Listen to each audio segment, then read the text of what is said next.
to Sugar Coated. I'm your host, Adrienne Garland, the CEO and founder of She Leads Media. For far too long, women have been conditioned to sugarcoat their words, their actions, and the way they show up in the world, and to conform to certain cultural norms and ideals.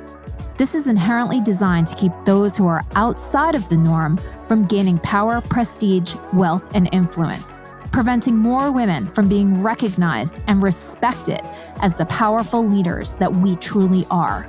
Join me each week as we dive into raw conversations with remarkable, uncompromising, and inspirational women that will encourage you to strip away your sugarcoating and move boldly in the direction of your magnificent dreams. Hello, and welcome back to the Sugar Coated Podcast. I'm so excited to welcome my guest today. Her name is Padma Ayala, and she is the CEO of Virtue Tech Inc. But she's not just the CEO of a company. She's also a dancer, a poet, a book publisher, and a founder of 2 nonprofit organizations.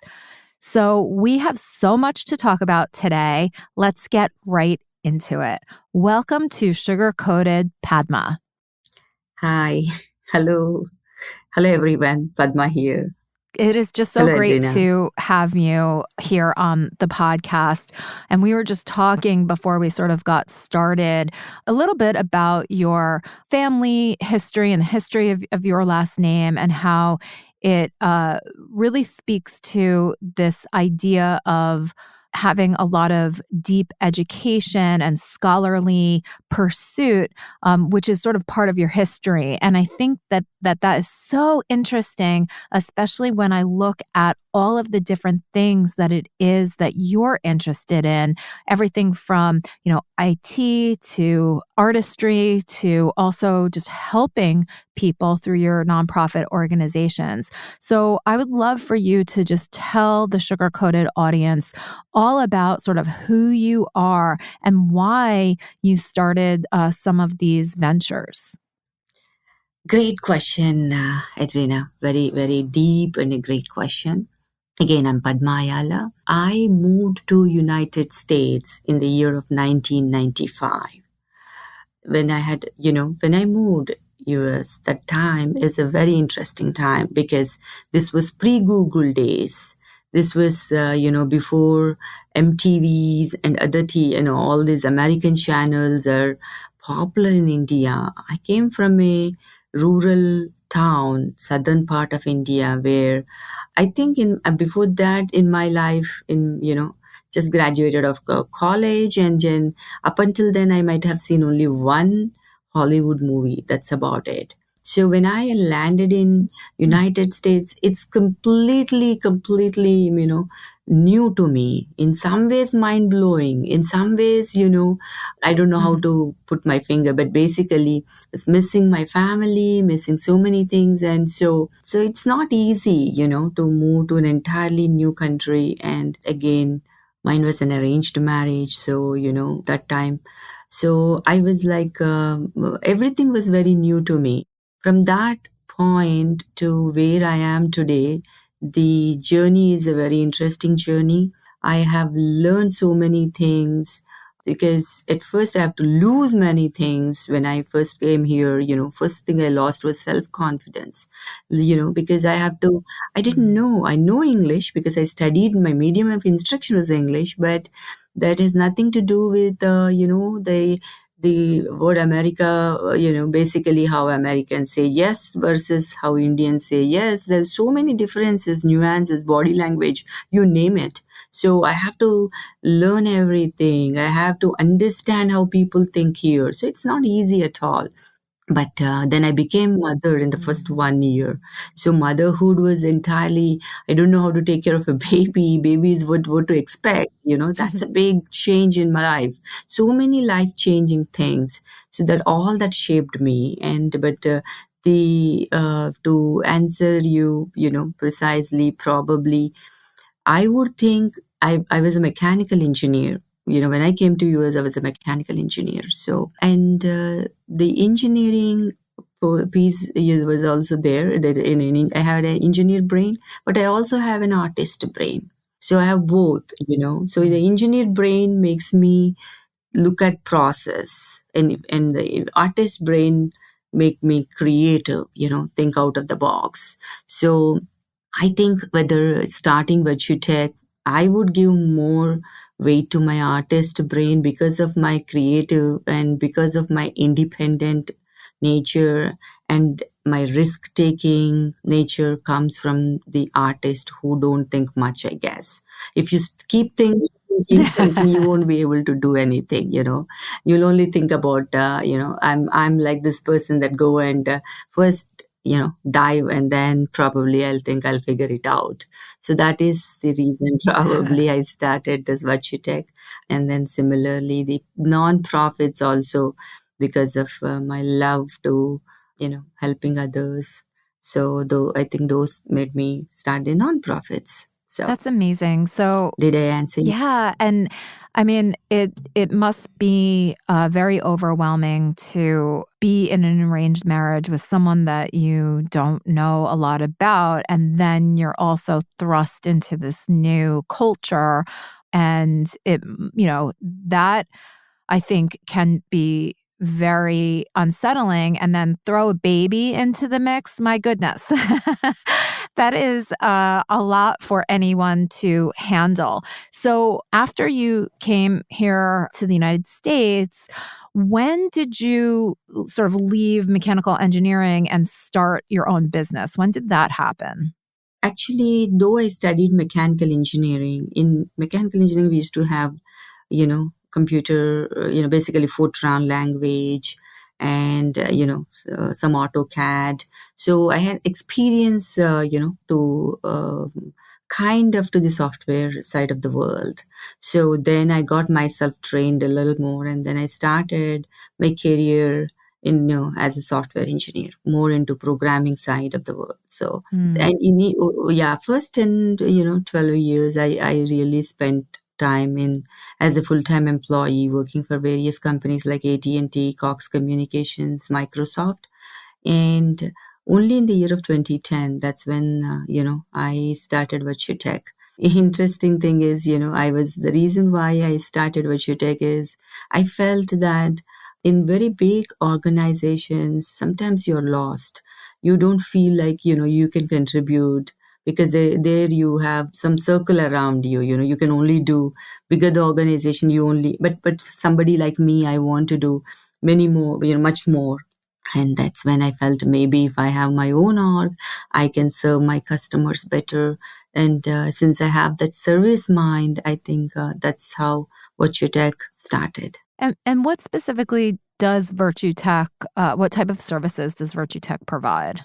We are AWS partners in, we just yesterday we became advanced partners in their data and AI. Basically, we do lot of data migrations, cloud migrations, So, and then also, for example, data today is a new currency, or but at the same data is gold, but at the same time, you have to have good data. Otherwise, you can make the right decisions. So we help in people Right. cleaning that particular, massaging the data. It's called data engineering. So we do a lot of data engineering work. We do a lot of business analytics work, like the reports, that's where people can make decisions that comes out of that particular data. And then we also work on some AI and ML, basically, the next level to this. So machines can act more intelligent, I guess. So the artificial intelligence, AI and ML projects. So this is what as company we do. We go to our customers, we look into their problems, and we are their trusted advisors. And Mm. so that's what we do. Amazing. And so what have been some of the challenges from, starting your company in 2010, through the pandemic and to now? Sort of how has your business grown and evolved? First and the foremost thing, when I started Virtue Tech, there were no mentors. Okay. Just like I said to Mm. you, the passion to do something good. the passion to solve problems, the passion to help others. And blindly I left, Microsoft and started VirtuTech. So initial years, it's a big saga, struggle to stand on your feet and to get that trust, confidence. One, again, here another lady called Amy Fernandez. She is the first person that who gave me a break. She saw me and my, I was working at an individual capacity at that, from VirtuTech, but, through VirtuTech, but as an independent consultant, I was working. So she gave me that break and she got me into giving them more services. And that's when I built a team for her and I worked. And then I became AWS partner. And, in the initial years, even I didn't understood the power of AWS. Again, there also, it took me time to understand, what are their various programs, how they are helping their partners so that they can go and serve their customers better. So after understanding all that, so I think, now we are able to master it and we are very, all our employees are certified. So the growth in the pandemic is very, surprisingly, pandemic didn't slow us down. Actually, it gave us new avenues. Basically, before pandemic, people were not so open for remote work. I used to, because of my creative brain, I used to, I am a very social, I'm a very, people lover. So for me, I used to get distracted when I used to go to work sometimes when especially you have to deliver the document, So I used to think like I want to sit down in a room where no one else is there, no distraction is there so I can completely concentrate. But people used to feel like if you're working from home, then you're goofing. But thanks to COVID, in a way, but well, many people suffered, but in a way that opened that openness in people that now people can work from anywhere, any part of the world. That made us, hire the best engineers from India. And again, we are helping many rural villages, students, and then, so we are able to help them too through VirtuTech. But so opening up they brought some new stream of business that we were able to serve through India, and now we have location, India location, Canada, and US. So that's Wow. that's what happened post COVID. Well, congratulations on becoming that advanced AWS partner. And just for, being a woman in the tech world is something of a anomaly, right? Which is completely unfortunate. But then also being a woman who started a tech company and that is growing and thriving. I mean, what do you think are some of the challenges in the tech industry and how they affect women? And how are you able to thrive despite some of, these stories that we hear around the negativity toward women in tech? Yeah, basically challenges that what today tech industry is facing is, of course, good talent. Okay. Good people are in scarcity. So that's a overall problem. So recruiting good people is a big problem. I would say recruitment is new sales now. That's a challenge. And then especially, like I said, post COVID today, people are everything. Inflation is another thing, because of that. Whatever the advantage we had, working, people from people used to take offshore models for cost savings, and that's no longer true because even in India salaries are going rocket high. So these are some of the challenges. So we are continuously training people.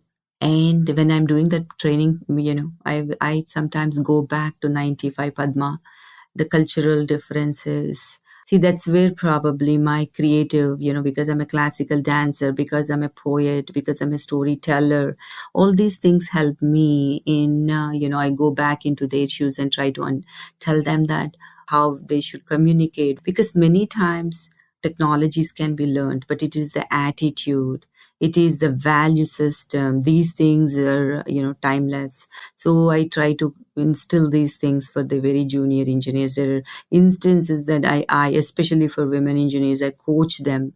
I give them my knowledge, and take. So those are some of the challenges, and that's how we try to, bridge the gap. But there are some stereotypes for people that.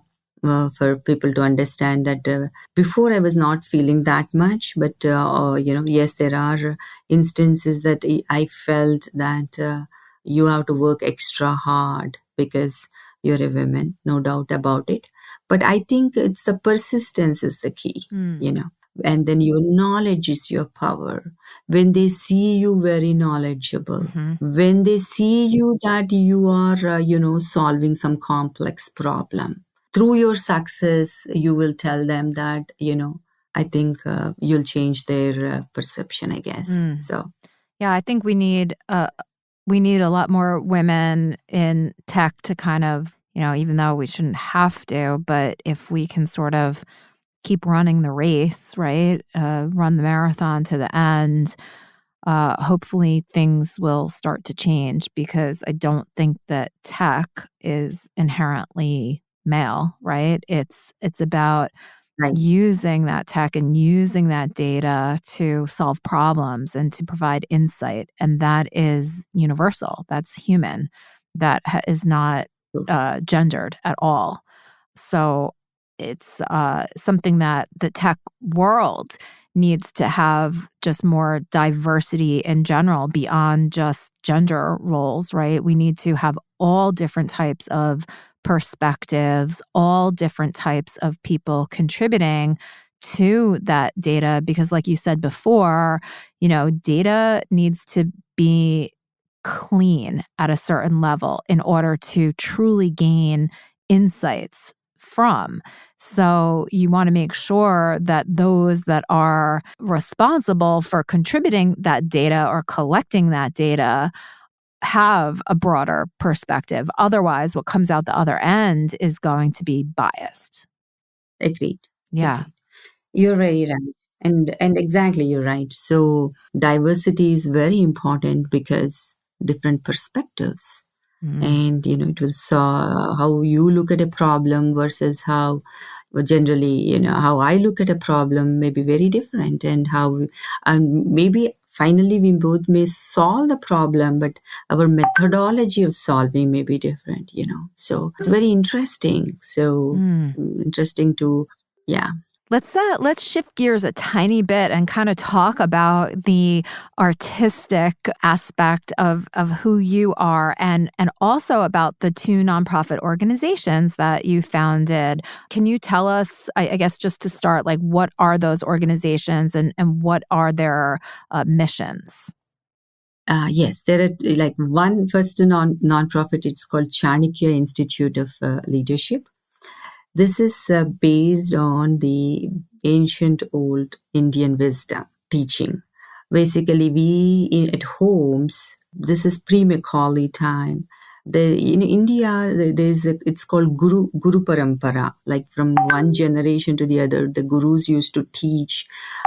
That's how the knowledge was passed for generations, and that's how you still in pockets you can find that ancient civilization, intact in India. So if you see an entire world, so many other parallel, there was a Roman civilization, Egyptian, although you lost them, you won't be able to find it.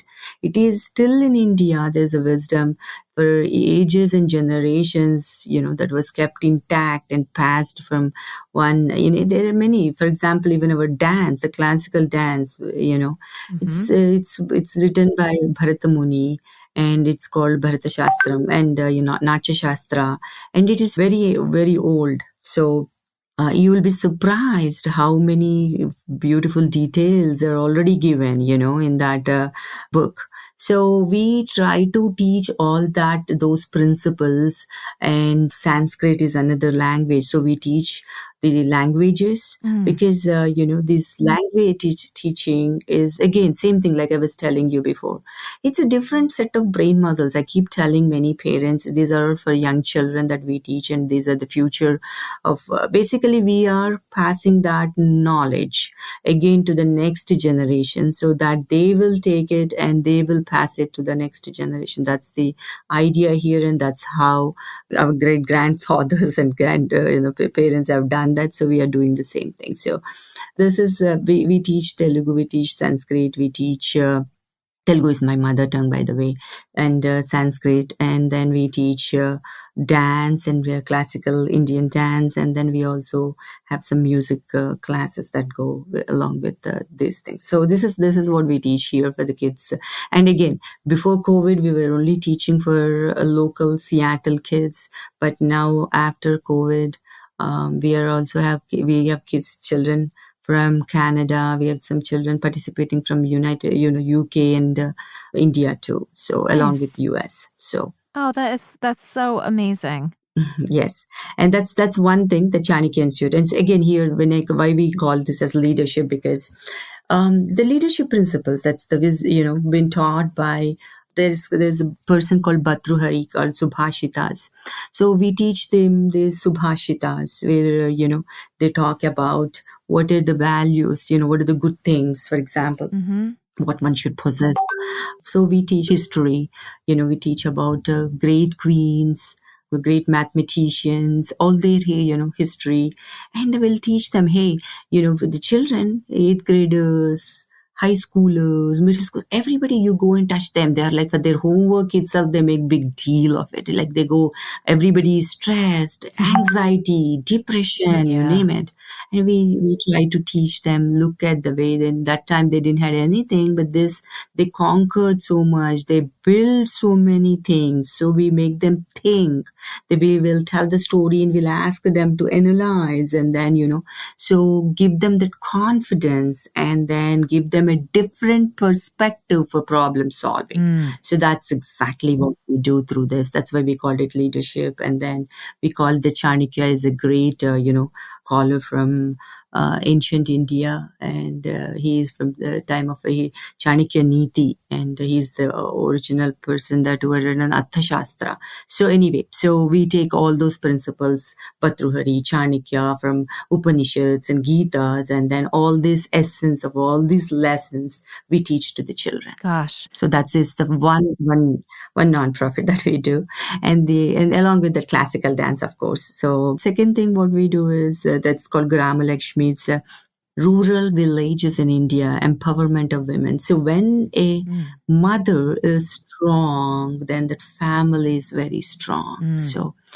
we try to empower women and children in the rural India, but in a very organic way. What I mean to say organic way means not through the new, we always think that new is good. Well, the truth is not necessarily, true. Sometimes there is, again, like I was telling some, there is a wisdom like what my grandmother used to have. I used to observe as a young kid. There's some, they have some beautiful way of how, they, in agriculture, some organic way of doing things, very holistic, very healthy. And so we preserve such knowledge from them, and then we empower them, create them some more, like a microfinancing. Some of the people that in the villages, they have, there are some temples that are around surrounding them. They sell jute bags or bangles or something. So we look into them, and then we see how to make them, stronger, so that, and then give them educate them with in the right way of taking care of their health and their children and all that. So those are the two things that we do. That's absolutely wonderful. I love the idea of, in the first nonprofit, this diversity of perspective and leadership, and turning to ancient wisdom in order to empower children today, and so that they can take that forward. I think that's so important for young people. And not just for young people. I mean, I was listening to you talk and I was like, gosh, like I would like to attend this institute. But then, also giving women the knowledge that they have what they need at their disposal to be empowered, right? To empower themselves, and that they don't need to sort of step outside their everyday to embrace that feeling of empowerment, and to hopefully make changes that are beneficial to their children, right? So that, if they do choose to expand or travel somewhere outside of where they're currently living, that they have the tools that they need, but that it's grounded in what they know. So those two organizations seem just like they're doing such great things for the world and for people. So I commend you on putting those things together. And I also wonder to myself, my goodness, you're a mom, you're a founder, you're a dancer, you're a poet, you run these nonprofit organizations. You must have help, because how can one person do all of this and, sleep? Thank you. No, you're right. You're right. I have definitely, first and the foremost thing, I tell this to all my students' parents. Fine arts are very important. They make you, grounded, big stress busters. You go and dance, listen to music. All day stress. Gone. So first and the foremost help that I get is from whatever that wisdom that I was talking and about the, my poets from 11th century talk to me, my poets from, because I can read Sanskrit or understand Sanskrit. So, people, the Kalidasa talk to me, many people talk to me, they are all my friends, they gave me that immense, when problem comes, I go back and look in time, and I'm not I tell this to my sister and, many people that I know, that, human race is not born yesterday. There's so much that you can learn looking into the nature itself. So you should have that, thirst to learn. That's it. Thirst to understand, observe. And do you know, Adrina, what is the most beautiful thing? The best things in world are actually the priceless things are for free. Sunlight is free. The oxygen that you are, consuming is free. Yeah. The water we are drinking, of course, nowadays, man-made, all this pollution, and now we are buying water, but otherwise water is for free, So, but isn't that the most essential things for human life? Yeah. And though all those things are free, so we make our, in the non-profit very minimal that we charge, but that kind of education we give, people wouldn't know. When I ask my children, I ask them, what do we learn here? At first they'll say that, for example, I'm teaching Telugu. They say, we are learning Telugu. I said, no, we learn to listen. And then we learn to, think. And then we learn to imagine. That's what I tell them, imagine. So 3 things that we teach here. So basically, again, sorry, I went somewhere. I love your it. precise That was question. good. You gave me a visual of peace, and I, like, in my mind, I immediately put myself in the classroom as a student listening to you, and I immediately found a sense of peace there. So thank you for that. And it's so it could not be more true that everything that brings us joy and happiness can be found in nature and also with other human beings, right? And those things, they don't cost any money. It's a really True. good reminder. Thanks. Although we do need money to make to live in so many places, we need to earn that income. And I love the idea of empowering women to sort of have that power, because as you mentioned, when women are sort of healthy and they're leading communities, we see such positive outcomes. True, true. Yes, Yeah. 100% agreed. So, with respect to health, right? That's what your question. So, first, my gurus, my teachers, though they are not with me, whatever, indirect health, but from direct perspective, both nonprofits, wonderful team I have. Those similar thinking people, young mothers, predominantly Chanakya, all women, except for one person or two people. That's it, mainly all mothers who came forward in teaching, children or taking some, background work, to run a nonprofit. There's so much, so all women led, you can call that. So that's the many beautiful, wonderful team. I don't want to name. If I name, I may, the fear is I'll miss few names. So similarly, even with Virtue Tech, I have wonderful team, especially all my engineers are so good. My other my marketing team, my sales, all again, even in it's a women leadership. Our MD in India, she is all senior position, many women that we have here. The point is, yes, help is there, no doubt about it. And when you want to do good will come back in the form of in many forms, and sometimes it come in the human form. Yes. I love that. So one of the things that I was hoping that you might be able to share, and not to put you on the spot, but do you have any poem of yours that you've written that you'd like to share on the Sugar Coated podcast today?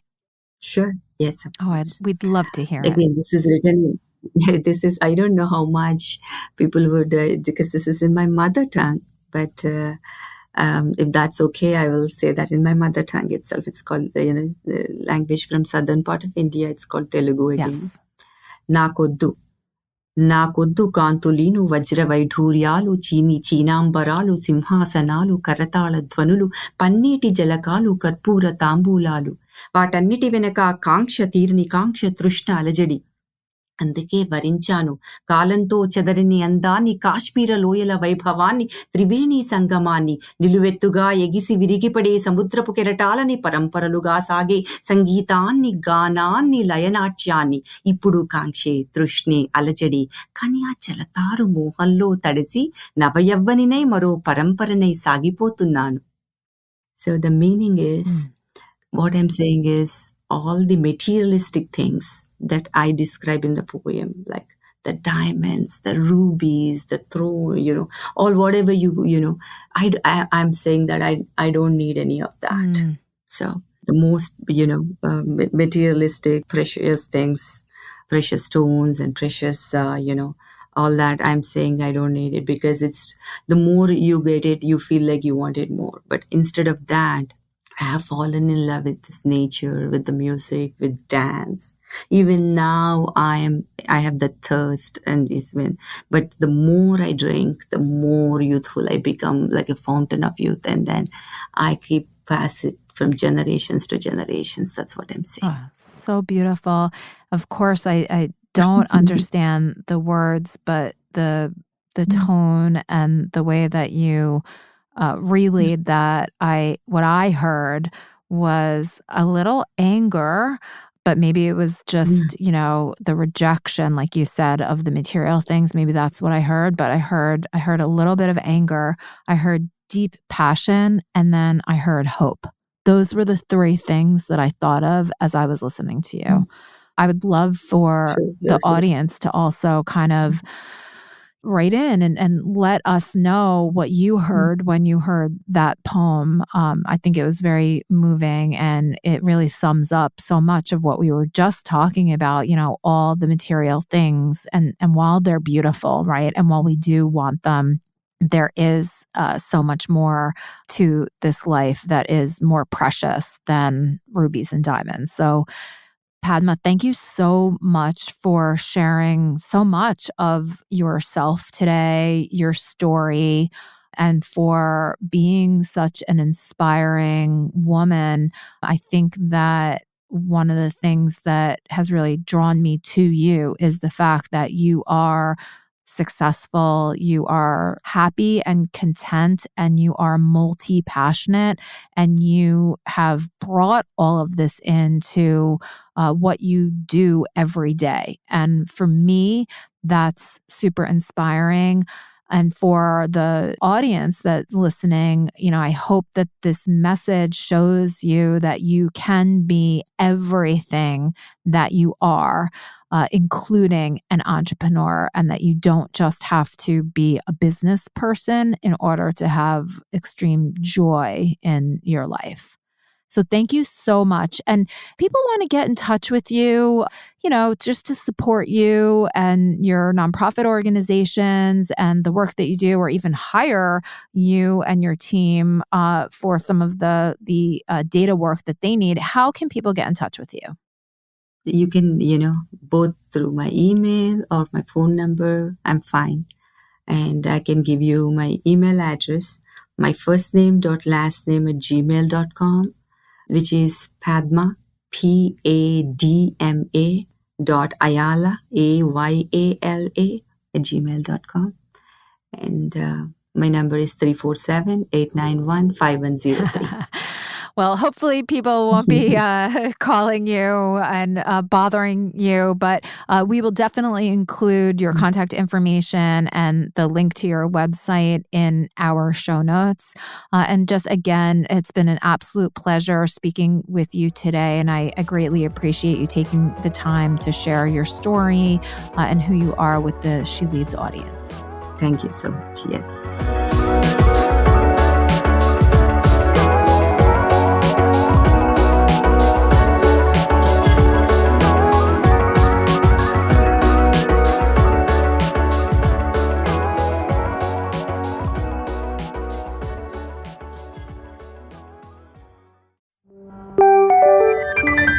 This is the She Leads Podcast Network.